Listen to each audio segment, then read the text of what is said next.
Hello, everyone. Good morning, wherever you're joining from. Thank you for joining me on this special Sunday morning for yet another episode of Career Trek. I can see two of you logged in.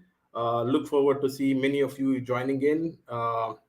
Wherever you're logging in from, please put in your comments, your name, the organization where you're joining from. It'll be great to see you and say hi.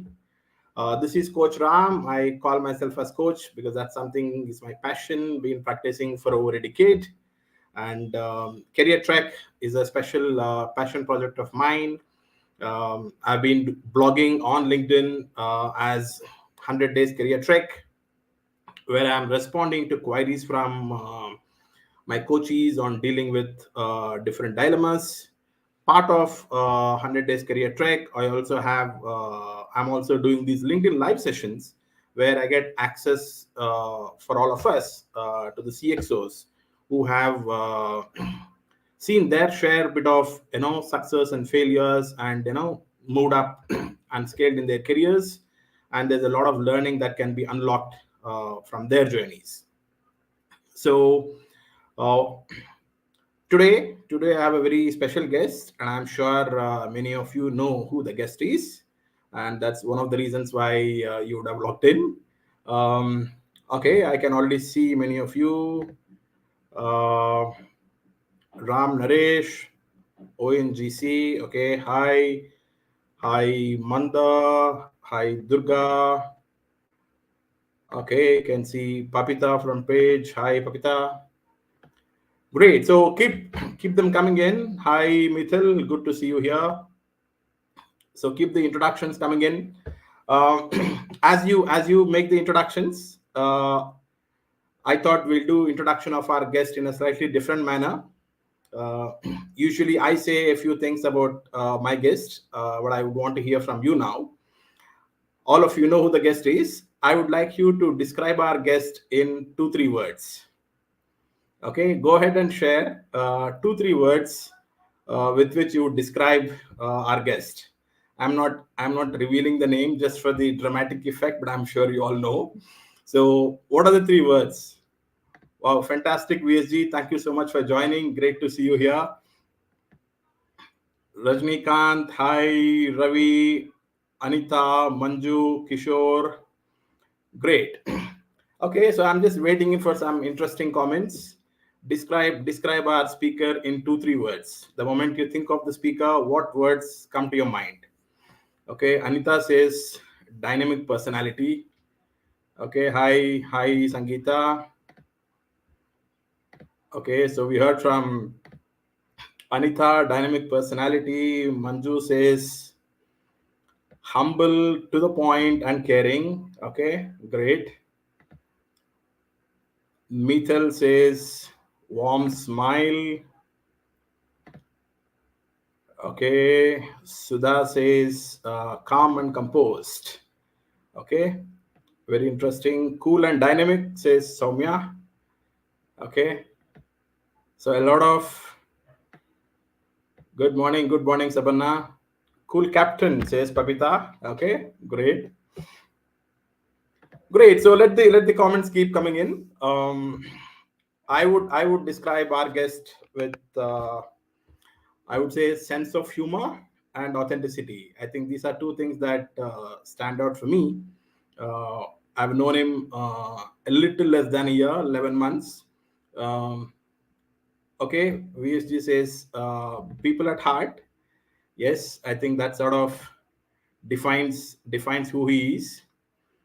Um, so I think one thing that really strikes me about our guest is his passion for people development.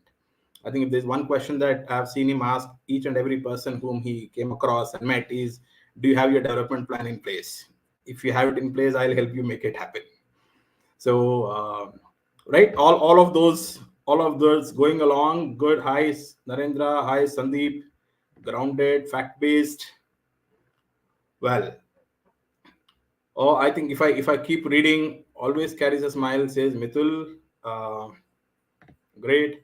If I keep reading, I think I'll spend the entire day going through all the comments. So Without much ado, let me welcome our guests that you all know have been waiting for. Here comes Ravi. Good morning, Ravi. Morning, Ram. Morning. Happy to be here. And I was just looking at the comments. I think my day is done. I can go away from here now, and you guys can continue, right? So, Yeah, wonderful, yeah, wonderful. yeah. Thank you very much. Yeah. Great, great, great. Absolute pleasure. Thank you so much, Ravi, for your time. For most of you who already know, but very few of you who may not know, Ravi also happens to be my reporting manager. But this conversation is anything other than our office work and setup. I think that's also a beauty. Ravi has been a good friend and mentor with someone whom I could discuss anything under the sun. I think outcome of such relationship is this LinkedIn Y. Hi Chandran, hi Sahil, good to see you here. Great. So Ravi, in the hot seat, spotlight on you. We are here to learn from your career journey and also being in the role that you are in. You would have seen many careers. Um, Careers that sort of take off, careers that don't take off, careers that would have seen their share of ups and downs, and we are here to learn from that wisdom. But starting with your own career, uh, we'd like to hear from you if there are any two, three defining moments from your career. How you started your career, and any defining moments that can unlock a lot of learning for us. Over to you, Ravi. Thank you, Ram. And I must say that it's a very simple career that I have. Actually, it's not at all very interesting. Quite a normal career, but still, I'll try and talk a little bit about what have been the defining moments. I think I'm seeing a lot of the comments here, and a lot of the defining moments in my career, Ram, has been because of people who I worked with, right, or who I studied with. And I think that becomes very, very important in anyone's career. It's very important to surround yourself with the right kind of people who then help you build the right kind of environment for your career, right? So I'll just talk about a little bit about my time when I was in college. And there was this mentor of mine. I think many of you know him as well, a gentleman by the name of Indrajit Sengupta, who now works for HCCB in Bangalore. So we studied in college. Interestingly, he was senior to me. And at that point of time, Ram, I started my career with my education, etc., with a clear mind that I want to become a doctor. That was Hmm. the thought process.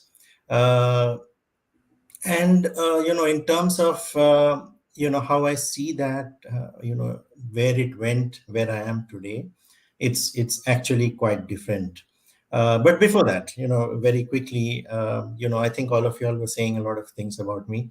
I just like to say this about myself: I'm a learner. I'm actually someone who enjoys being with people. I'm actually always looking forward to learning something new, and I think that's how I would like to define myself. So coming back to the time when I was actually studying, and this was very clear in mind that this is where I'd like to go. But I think a few things happened. I failed at let's say the exams. I failed in terms of how to get into college. You need to get through some competitive exams to do that. Couldn't get through, and decided to join a zoology course in college. Very interesting. So I was, cutting specimens and a whole lot of nasty things that you guys wouldn't really touch in a lab. And that's the time when I met Indrajit, and we talked a lot about what's happening in the world. That point of time, this was sometime in 1996, 1994 actually, and Hmm. we would always speak and do a fair amount of research on what's going to happen. So we were all worried about our careers. Where would we go? And he was the one who really influenced me in terms of what's happening in the world. Where is the people management function coming? How is it going to shape up in the future? So if you ask me, Ram, I had the benefit of such colleagues even during when I was studying. And I think that really helped me shape my career thereafter. So that was one such situation where it really changed my mind. I was hell bent on going in one way and saying that I'll keep trying, I'll keep trying, I'll keep doing this. But to pivot and move into something very different was actually just a spark of thought that came from someone else, who had really influenced me that point of time. So I think very important that all of us have mentors like that at all stages of life, whether it is during the studies time or education, or even during our experience currently. So I've had other mentors as well as I moved on, Ram. And another defining moment for me after I got into So HR. if I can slightly probe a little further there, Yeah, um, doctor is something that you always wanted to become. yeah, And I remember you mentioning you tried, you invested a couple of years in trying to crack it. yeah. So just it tells me that at any point in time you always have a vision for yourself, saying I want to become this, and that doesn't happen. That's a moment of despair. So how do you pivot from there is one thing saying that grit, continue pursuing, etc., vis-a-vis exploring an alternate path and say let's do something different. How do you decide when to move, when to sort of stop putting efforts on something and move into a different direction? Yeah, I think it's a combination of what your gut tells you, Ram, and also what's happening in the outside environment. Because if you have opportunities that are beyond what you were thinking initially, I think that opens your eyes a little bit, right? So you have maybe alternate or adjacencies in terms of a career that you can do. Need not be only in the core function that you'd like to go into, or the core area that you'd like to go into. Maybe there are adjacencies, and that helps you still live your passion. But yeah, there comes a time when you really pivot, because you also realize that just grit and continuing to persevere what you want to do may not really happen, right? So in fact, I have such an example from VSG as well. VS Ganesh, my manager and managing director of Page Industries, and he once told me that he actually did this early in his career as well, and he moved not only from one area of interest and expertise into something very new, but also that it was a challenge that he put to himself. And I think he mentioned it in the last session of the 100 days career trek as well. So I think there comes a time when your gut tells you, but also the outside environment tells you that possibly there is something that you can do much better, and it does happen that way. Interesting. So usually when it comes to setting goals, I refer to two forms of goal setting. One is a bullseye form of goal setting, where you write goals which are very sharp, saying, I want this role, this designation by so and so year, etc., etc. And there is a compass model of goal setting, where you sort of say, this is the direction I want to go. Where it will take me, let's see. It's more of an explorer mode. So, what's the model that you would subscribe to? So, Ram, unfortunately, I don't subscribe to any models, and I'm not really a friend of the consultants. I hope there are no consultants in the room here. Uh, it's a question of what works for you, Ram. Yeah, that's how I would see it. Uh, Hmm. it's also about how you would see the future, right? And also what's happening, like I keep saying, what's happening in the external environment, what's happening in the market. Is there something that I can do for myself which will also have a good impact on society, would have a good impact on people outside? And I think that's something which really is dependent on you, Ram. I won't say that XYZ model of goal setting is great. You need to set those goals first. And again, I'm talking in terms of a career, I'm not talking in terms of organization goals. I think one needs to be very clear where they want to go. And like we discussed before, have some adjacencies as well as an open area that I can go to. So, you might not go into the core area and you may go into other areas all around. But clearly, it's what I want to do and what impact I want to have. And I think, if you've answered these two questions, you have your model. Okay, very disappointing for consultants out there, but this is the authentic Ravi that you get. Okay. Sorry about that. So here's a question from Manju. Um, so he's asking, is it true that if you stay with single industry for long, you get typecasted? So No, Manju, I don't think so. It is very straight that, there are many people who've stayed in the same industry for long and have made great careers and have made great impact to the industry and to the society that the industry serves. Do remember that every industry serves some part of the society, right? Because we all exist because we are making a product or a service which is helping community in some way. So I don't think it's about staying in one industry. And how long is also a debatable question. It's all about, is my career and my learning happening if I'm continuing with the industry, that particular industry. If the answer to both of that is yes, I don't think I would worry about which industry I'm in, and if I'm there for very long. great. There are a lot of a lot of comments coming in.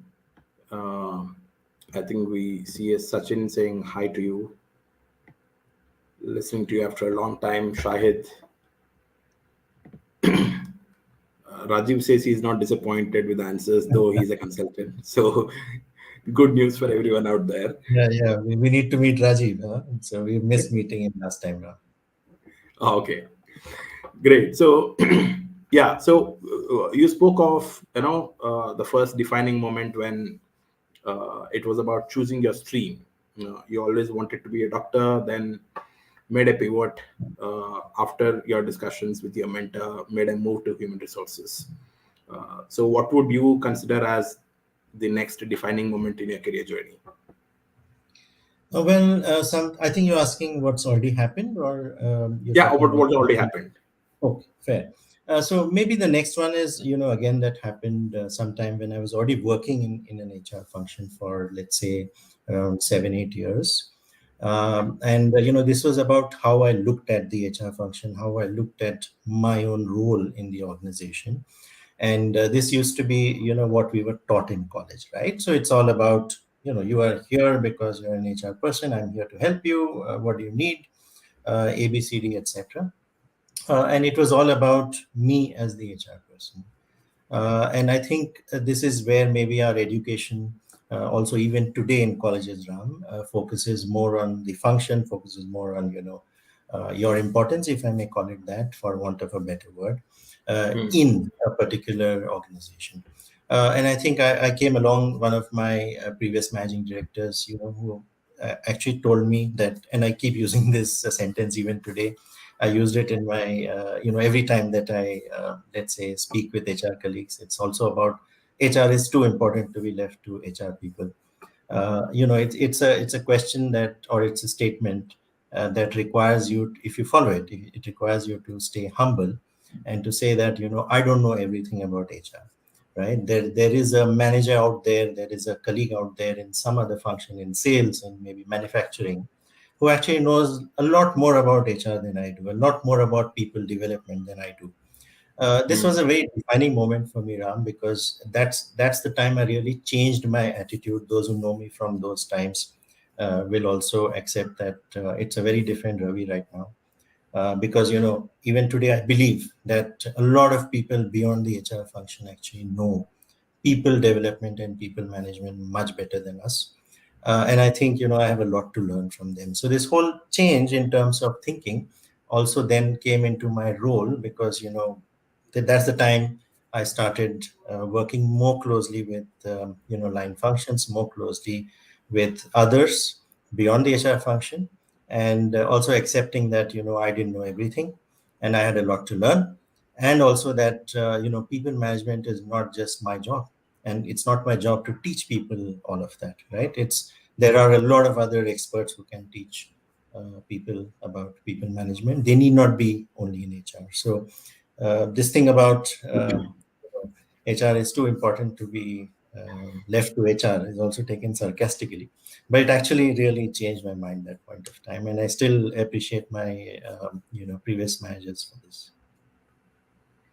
Fantastic. There's this. So essentially, you are not the central piece. You are not the hero in terms of you're not someone who says I have answers for everything. Please come to me. Right, Uh, right. this reminds me of a phrase that VSG uses, where he says, don't steal the thunder. So it's not. So what I'm taking away from this is uh, HR is not your own and only your own. HR is every people manager is a HR, and Very true. Very letting true, Ram. go of yeah so letting go of that mindset that anything to do with people is to do with me. I think that really it's a new paradigm that one can think of. True.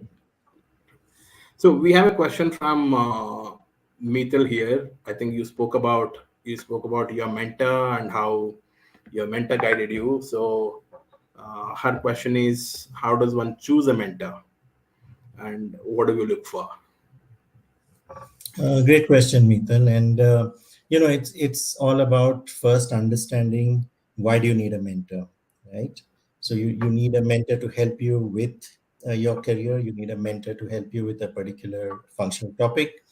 Or I'm assuming that this is about the career. So I think I would choose someone who understands my career or understands my line of thought in terms of where I want to go with my career. So someone who's already done it before, I think, is a great advantage, Mithil.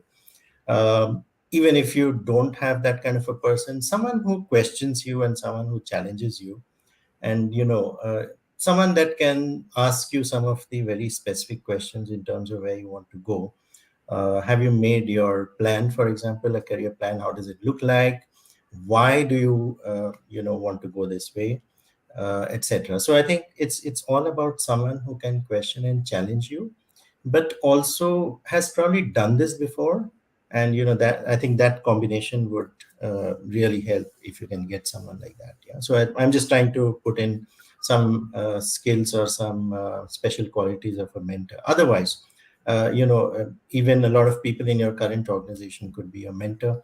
People who are outside as well, who are industry experts, could be a mentor. People who've again, no offense, but there are consultants who've possibly gone through the grind as practitioners and then become consultants.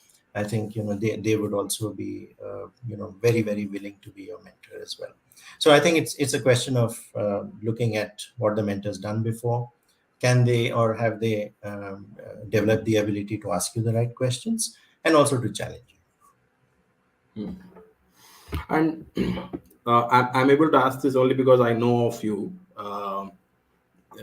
Your mentor was your senior in college, also your senior in XISS. So I've seen traditionally a lot of mentors from your alumni groups and those close groups. For someone who does not know someone from that domain, etc., what would your approach be in terms of if I'm in that sense cold calling, trying to reach out for mentorship, etc.? How would that work? And I'm sure you would have had people who reached out to you on LinkedIn or through other platforms saying, I would like to get mentored by you. Sometimes being very direct doesn't help. So any thoughts there?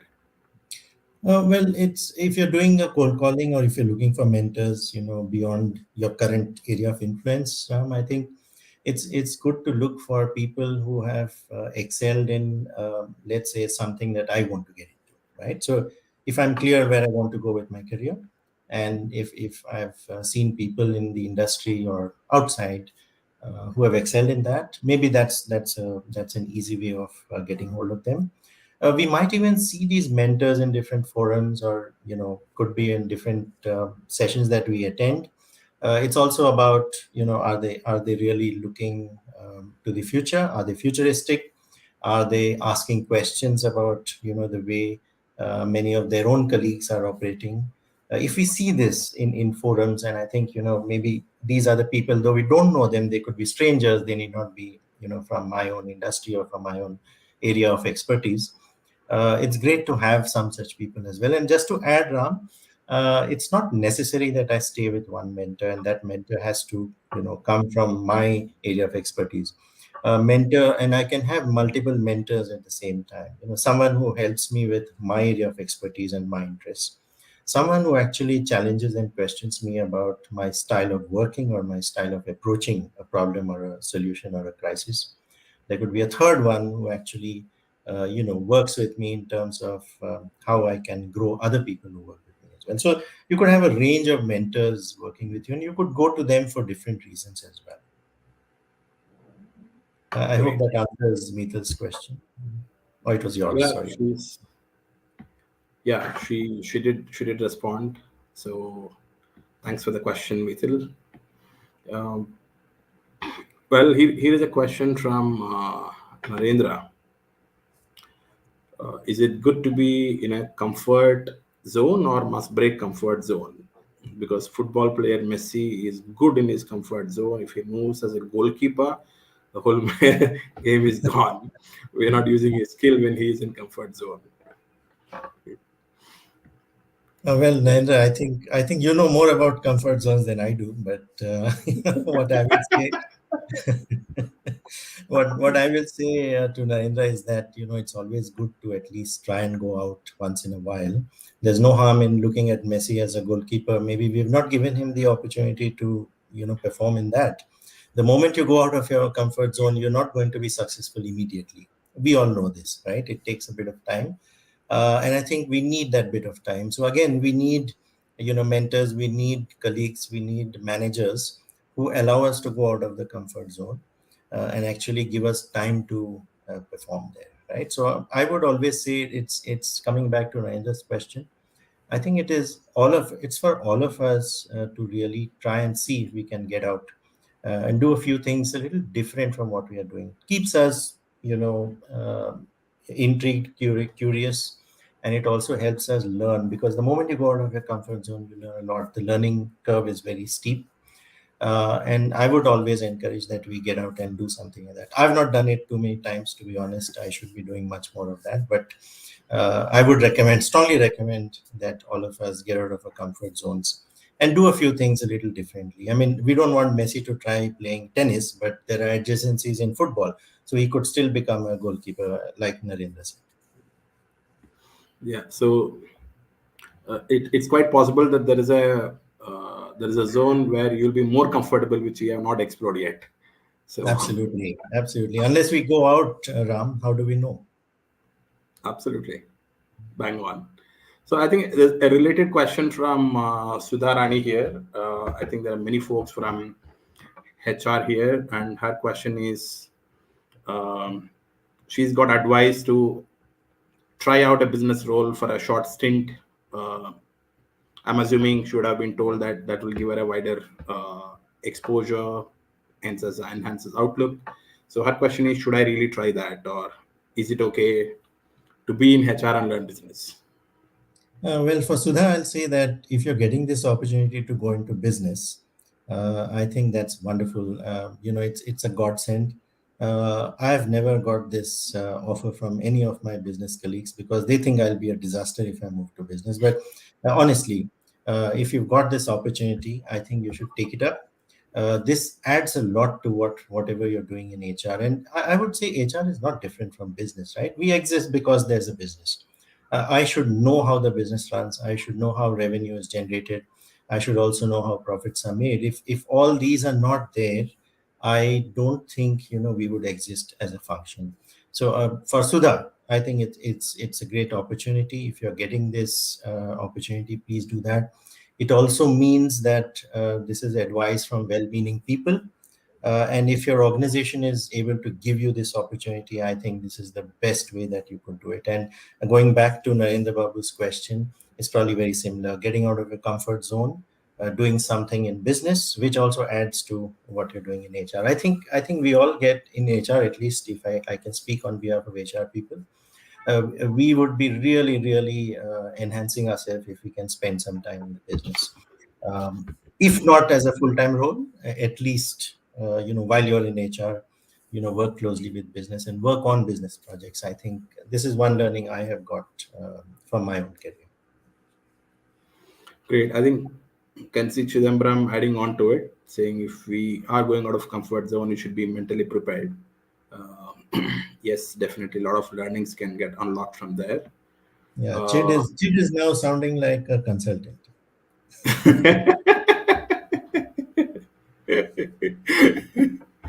well, I'll wait for Chit to respond through comment to that. Now, here is a question from Jishan, but I think we have already responded to it.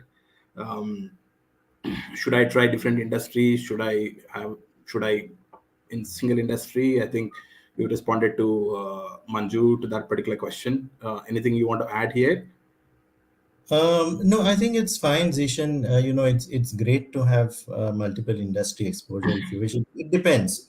Again, if these industries are giving you what you want, because you need to be clear what you want in your career, and even if it means multiple industries, it's absolutely fine. Even if it is one industry that gives you everything that you need in your career, then stick to that industry. I would put it like that. It's not about the industry; it's about you, and it's about what career you want to have.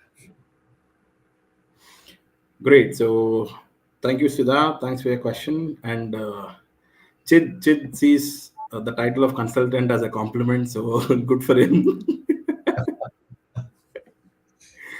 Okay, so there's a question from Rajiv. Uh, I think he's sort of it's a slightly long question, but if I summarize the question, it is uh, about figuring out passion. So, is passion something that you figure it out on the way as you proceed, or whether passion feeds growth or growth feeds passion? Okay, a very interesting one. And coming from Rajiv, it has to be complicated, right? So, no, I'm just pulling Rajiv's leg. I think it's a bit of both. You sometimes discover some new passions on the way because you're growing, you're doing something different, and maybe there is a new passion that comes along. Passion is always, Rajiv, I thought, something that comes from within. It's not something that I can put on a journey and say at this point in my journey I'll be able to get some new passion, etc. So I would say whatever comes from within, it's something that you would love doing. It gives you a whole lot of satisfaction, and I think we just need to follow that, right? So it's all about discovering it whenever that happens. I think it comes to us. It's not something that I can drive and push through saying this is going to be my passion. It's just about recognizing it when it turns up.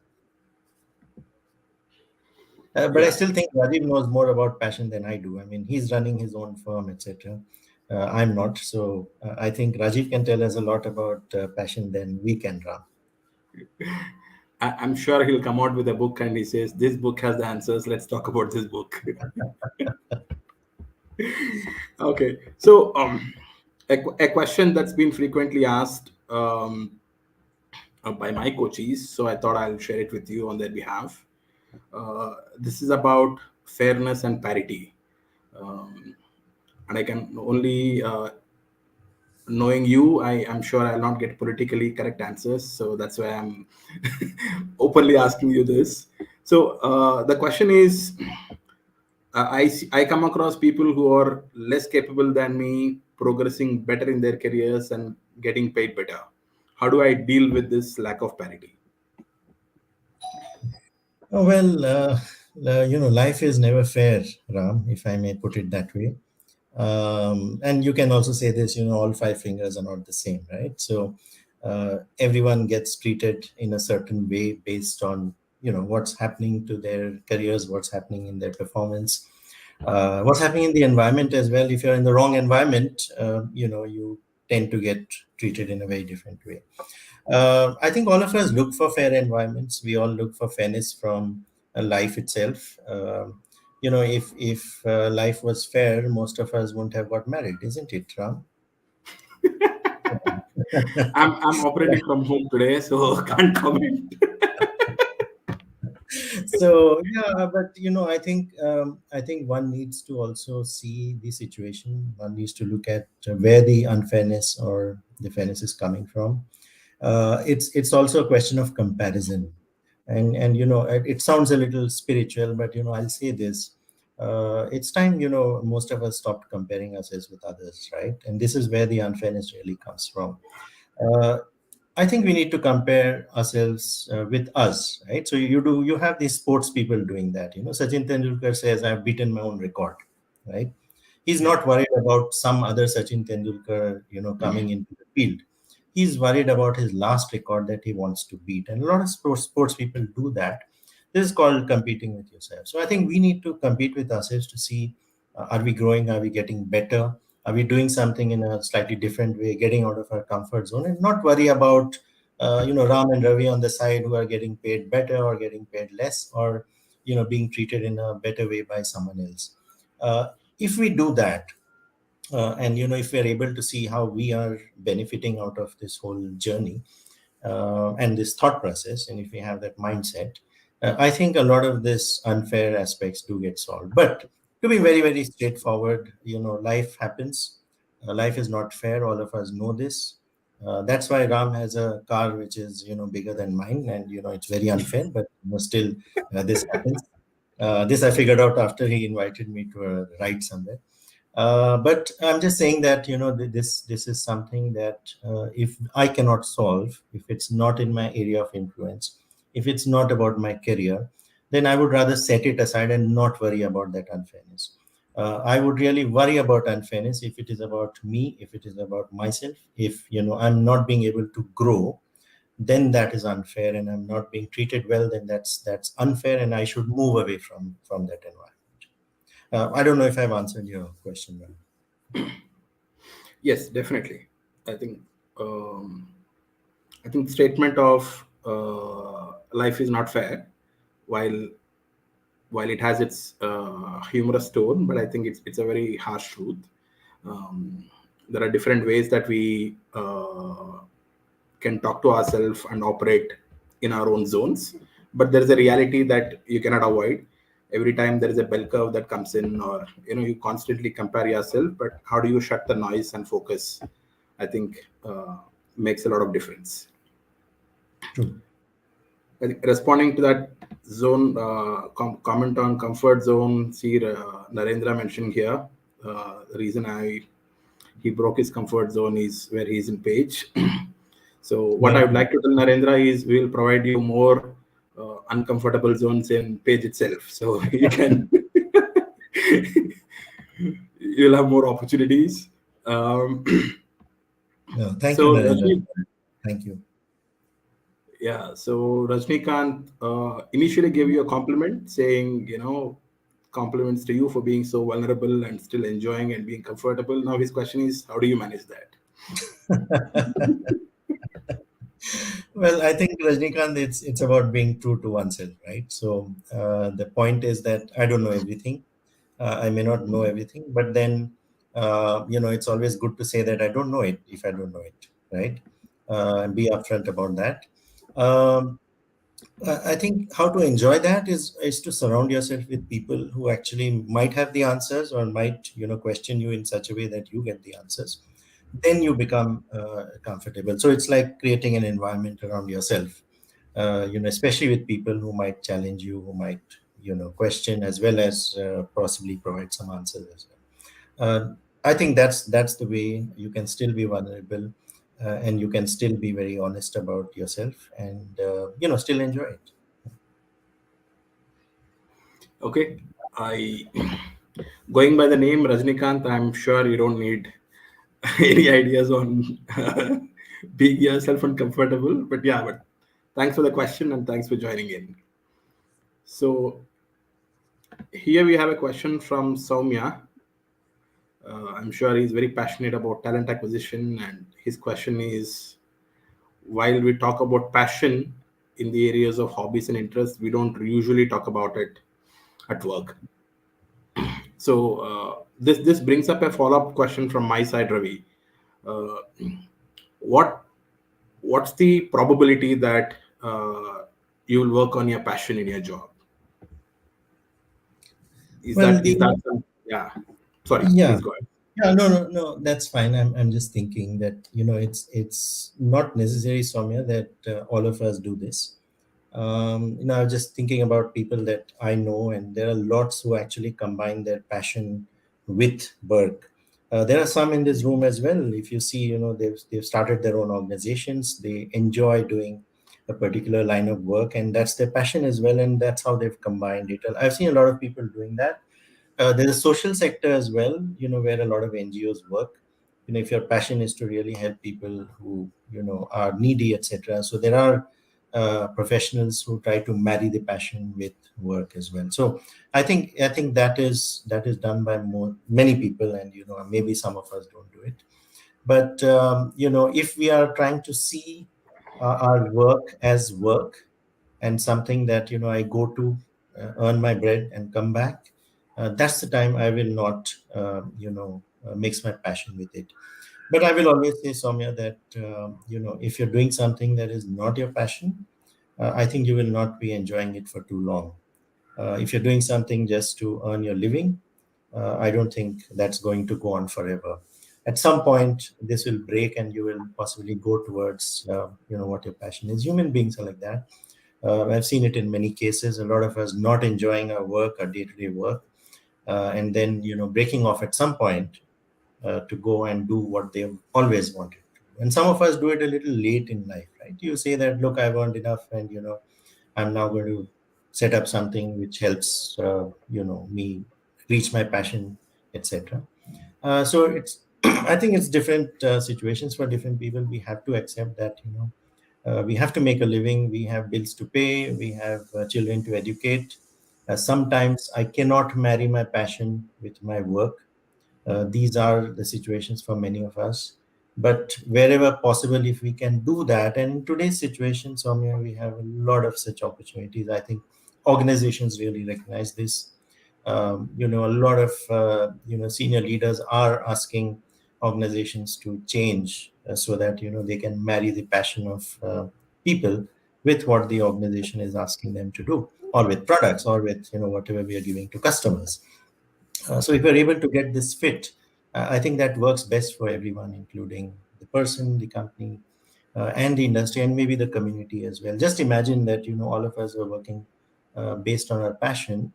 The kind of products and the kind of services that the community would get from us would be top class, right? And you hear of countries like Japan, etc., who actually marry their passion with work, and then you see the kind of innovations that they brought in, right? So you hear a lot about countries like that. So I think it's great if we recognize this, that we are possibly not marrying a passion with our work. If we're able to do that, uh, I think this is the most wonderful situation. I don't know, Ram, if I've answered your question as well. Yeah. So I think the there is a probability that you may not be doing your job. You may not be so in love with the job. But there's also a philosophy that you look for what you like in the role that you play, and you move. May not be a perfect marriage between passion and jobs of sorts. But yeah, you answered the question. Thank you, Ravi, and thanks Soumya for the question. Wonderful question. We have a question from Sachin, and he has put additional comments to remind me that I should not miss the question. So here it is. Um, he's talking about how EQ plays an important role in leadership, and how do you draw a line? Uh, if I read it right between the lines, how do you draw a line between empathy and still not really get too casual that the work gets compromised? Right, right, wonderful, and good to see Sachin after very long. Just for everyone else, Sachin and I worked together many years ago. I guess he's still in finance. So you can imagine HR folks and finance colleagues are always friends. So Sachin was a great friend of mine, right, Sachin? So no, but And the discussion about emotions. no, no, correct. And wonderful to see where Sachin is today after so many years. And congratulations to him for his career growth as well. This is a great career that everyone can follow what Sachin is doing today. And on his question, Ram, I think the EQ aspects. I think his question is also about how much we can get into. Um, I would say at work, if I think specifically Sachin is asking about work situations. EQ is something that has been proven. There are many books about it, Sachin, that you can read. EQ is something that is absolutely important. Let us accept it. We are all not AI. We are all human beings. So, let's be very honest about this. We have emotions. It comes into play. All right.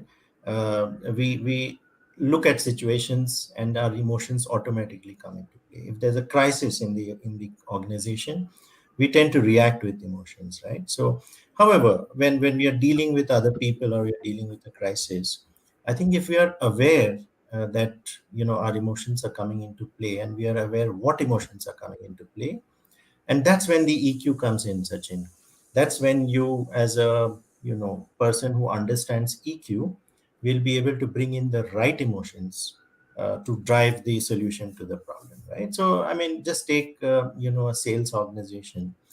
Just imagine, without EQ, how would a sales head run a sales organization? You would need to understand what's going on in the mind of a, let's say, a sales colleague on the front line. You would need to understand what's happening with the product, what's happening in the mind of a consumer. And just by the way, there's a lot of EQ in terms of how we deal with customers as well. So how we deal with people, how we deal with situations, crisis in the organization does require a high level of EQ. Those leaders who have developed a high level of EQ, I mean, it's been proven that they are the ones who are actually far more successful than others. So I would say, Sachin, I would take it to any length as far as EQ is concerned, but I also need to keep my business goals in mind when I do that, right? So you don't want to overstep and go to another range where it becomes very difficult for the person to operate if the EQ is very, very high. So I think you need to balance business goals, and you need to balance the EQ levels. Great. Thank you, Ravi. I think you have an alternate career coming your way. Uh, VSG is asking, do you have any regrets that you're not a doctor? So VSC, so VSC, I think you all should not regret that I didn't become a doctor, right? So otherwise, That's a good one. I wouldn't have met all of you. Possibly would have met you on some operating table or something, and then you would regret that I became a doctor. Thank God I didn't become one. But no, VSG, initially, seriously, initially, there was a fair amount of regret. And, at some point, when I realized that this alternate career that I took up also works with people, works with, very brilliant minds, works with people who, can really change your mind as well. The regrets actually vanished. But initially, yes, to be very honest, there was a fair amount of regret. Not anymore, and thank God I'm not a doctor. Especially for people like Ram, I don't know what I would have done with him. So is it like when you visit a hospital these days and you meet a doctor and you're like, ha, Dr. Ravi, what it would have been? Not anymore, not anymore. But in one of my previous organizations, it was a medical diagnostics company, and happened to meet a lot of doctors, and also saw that it's there are gray areas there as well, right? So without commenting too much about it, but every profession, every career has its difficulties, has its challenges. I don't know if I would have survived with those kind of challenges after seeing a doctor firsthand on the operating table or working in a hospital. I don't know if I would have enjoyed it. I really don't know. So right now I'm enjoying my work. I'm enjoying my career, and I don't know if I would have felt the same way had I been a doctor. Yeah, I'll summarize saying, thank God for people not having regrets. We have Ravi in HR and not being a doctor, and we have VSG not in finance but as managing director.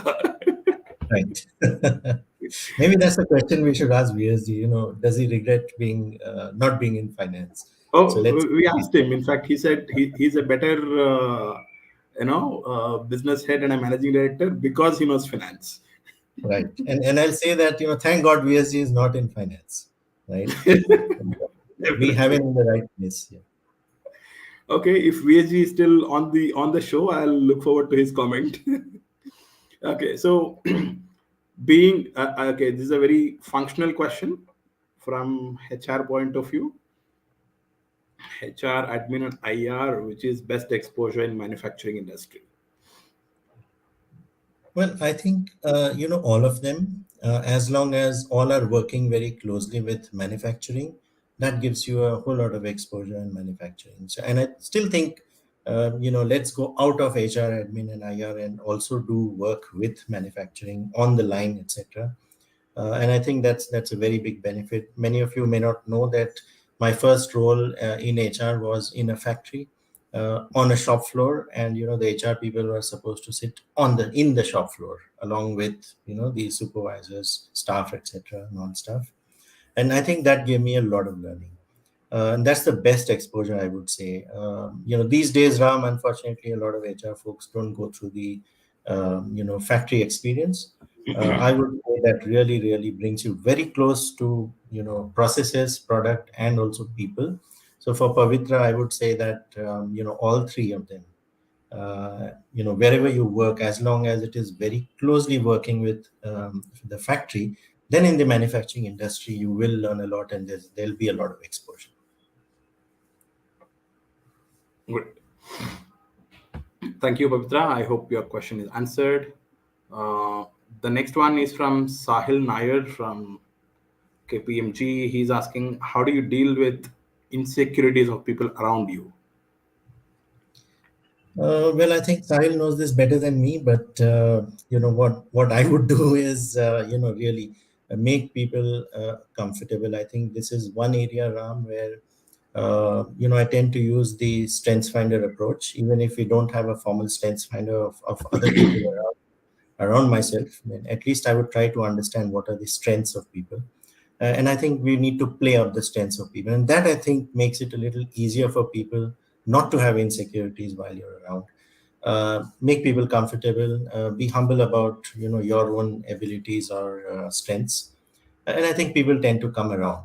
Uh, I would say that's the best way, Sahil. I'm sure there are many other ways of doing this. And you know best as well. You are more experienced than all of us. But yeah, strengths of people, I think if we keep talking about it, insecurities tend to disappear.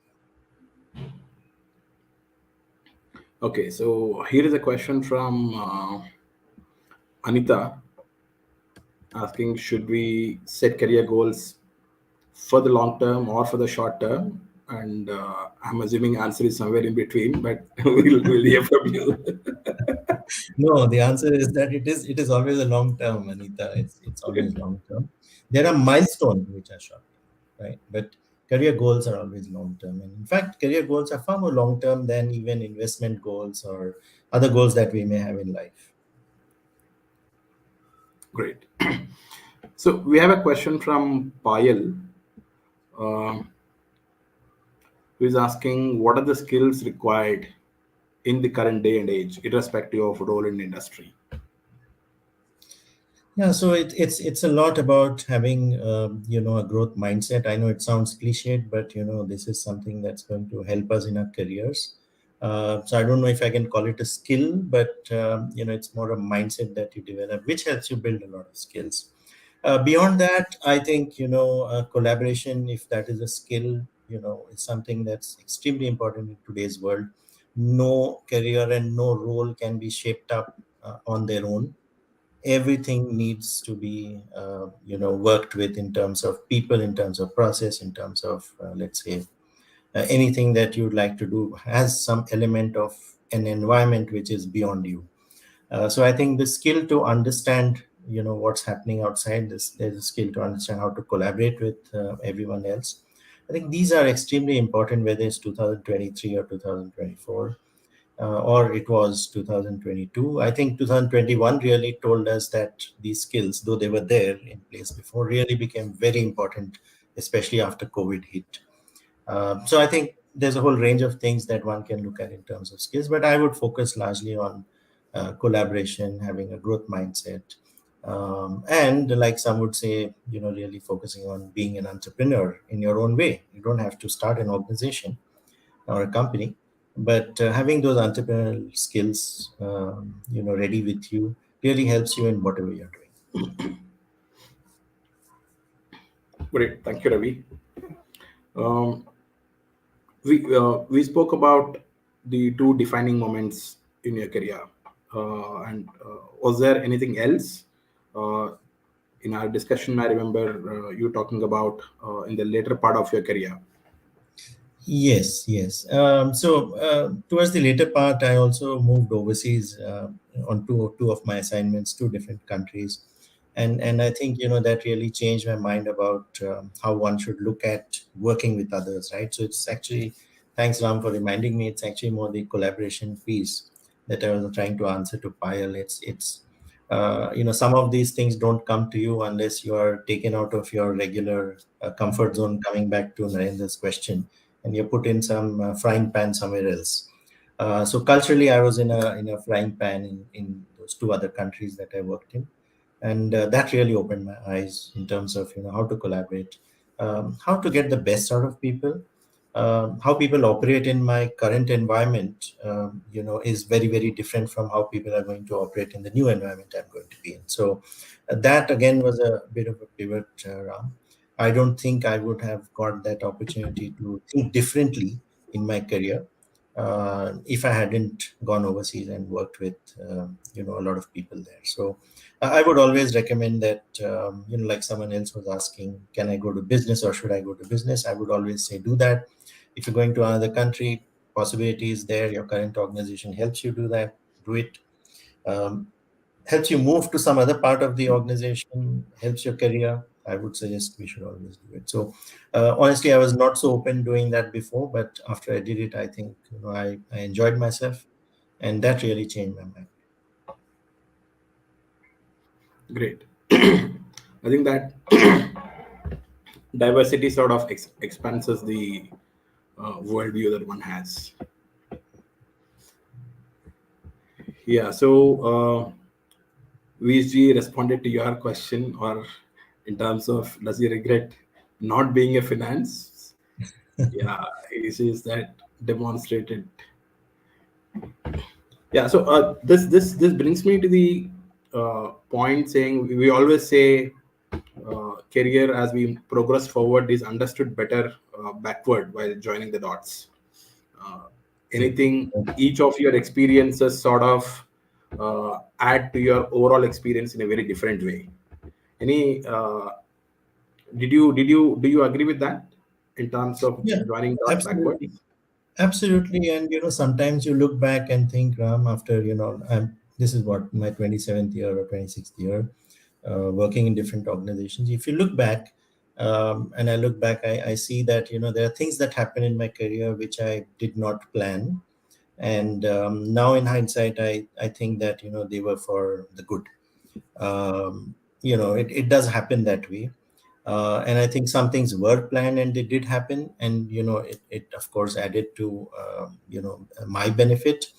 But yes, there are a few things that are also beyond my influence, beyond, let's say, even my mentor's influence, etc. And sometimes those don't happen, but I wouldn't say that I would regret it. I think there's learning there as well. As long as you picked up a learning from that, I think that would be fine. But yeah, looking back, I think it adds up, it stacks up as well, and nothing is, I wouldn't say, like VSG says, I wouldn't regret any of this. Whatever has happened or not happened, or I've failed in a few things. I think that has helped me learn. As long as I picked up the learning, I've stacked it up. Yeah. So all experiences add value, nothing goes waste. In Very true. in short. So here's a question from Chid. Um, he's asking a lot of new designations are evolving. I think people tend to get attracted to fancier designations while the roles may not technically change. I think there's a societal element to it and a say saleable value to the designation of sorts. So how does one be conscious and cautious of this while making career choices? Right, right. So, Chid, it's got a lot. It's got a lot to do with the person's ego, right? So you call me a chief or something like that, then it builds my ego, and that's why a lot of organizations put in titles which proclaim that the person is very important. And I'll agree with Ram. It's got a lot to do with the role rather than the title. What is a CEO for an X organization? Is not necessarily a CEO for a Y organization, though both are called CEOs. It's a lot about what the person is doing there, what is the role, and how I would say very very personally, Chid, I would say I would ask this question: how is that particular role, not the title, the role, going to help me in my career? And I think that's what is important. So titles are there to announce people, but I think after some time, everyone always asks, "What are you doing, Chid? What are you working on these days? What's happening in your career?" And I think if I'm able to answer these questions with pride, then I think the titles don't really matter. What matters is what am I doing, and we ourselves, it's our own self worth. Actually comes in after some time when we say the title is fine, but what am I doing? Am I making an impact to society? Have I done anything for the community? I think these are two or three questions that we must ask ourselves. And titles, designations, these keep changing with the times. Something sounds fancy today, tomorrow, goes out of focus, and they bring in something else. On a lighter note, I would say don't believe HR guys when they tell you that I'm giving you this role of a chief or whatever. Ask them this question about what exactly is the role, like Ram says. And in my career, this is what I want to do. Does your chief role help me reach there? I think these two questions, if you ask, I think that's wonderful. I won't worry too much about the titles. Brilliant. Great. So we've almost hit time. We overshot a bit as well. And a question to all the audience. A lot of comments coming in. Thank you, Rajnikant. Glad that this helped you. Um, to all the viewers out there, please tell us how this session was for you. What was the biggest takeaway, and how is this experience has been for you? While we wrap up with Ravi, look forward to listening to your comments, rather seeing your comments.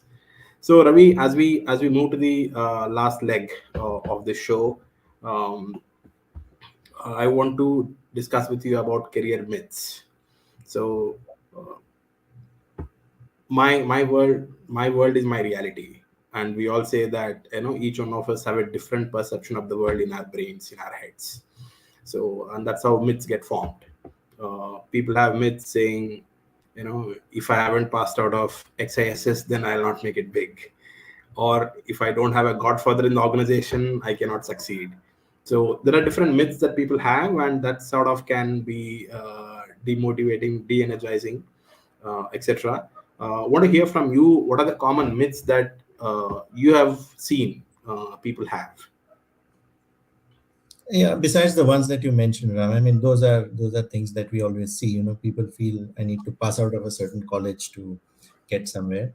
But yeah, I think there are others as well, and one or two of them I'll just name. Is this thing about if I don't keep adding degrees to myself, or if I don't keep learning something which is tomorrow visible to everyone, then I'm actually back in or down in my career. I don't think so. It's about learning, and it's not about adding a degree to whatever degrees that we already have.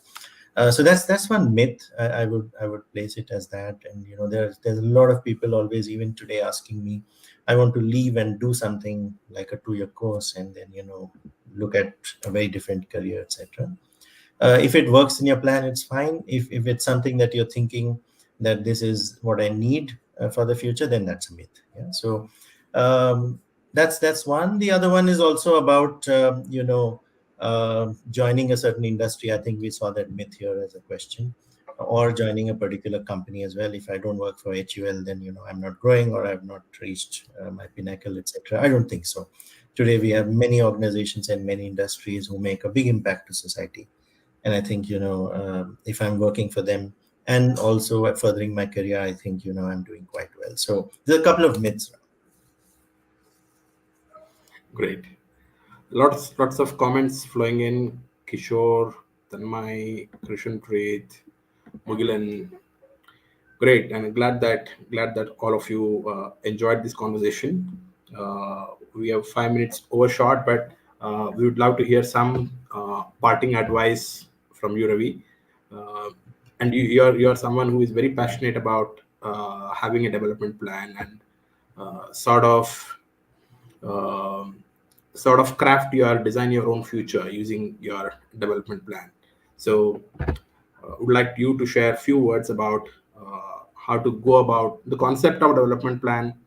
Where does this conviction for you come from about development plan? Right. Thanks, Ram. So I think you've said it. I always say this, and I agree with you that we need to have a development plan or in addition to a career plan as well. It's about the direction, and it's about how am I going to reach there, right? So it's the what and the how. And I think if we are able to put that down, it clears our mind, and then everything else falls into place. So I would say asking these questions to yourself and putting it down would make things very, very easy. So direction or the North Star, and also how do I reach the North Star with what milestones? I think that's the only advice that I would leave with everyone. Please focus on the career and not on the job or the role. It's about the career, and if you've got that right, I think the organization will also benefit from the passion that you're bringing into the organization. Great. Thanks a ton, Ravi. And Thank you, Ram. for all of you who want to follow, please on the ticker you can see Ravi's LinkedIn profile. He's someone who is very responsive. You can continue to reach out to him. Any question that you could not ask during this particular session, please reach out to him, follow him, and get more insights and get ahead in your careers. Thank you once again, Ravi, for your time. Thank you, Ram, and thank you everyone on the call today. Wonderful and great learning for me as well. Thank you, Ram, for inviting me here. Thank you, Ravi. See you. Have a great day. You too. Bye.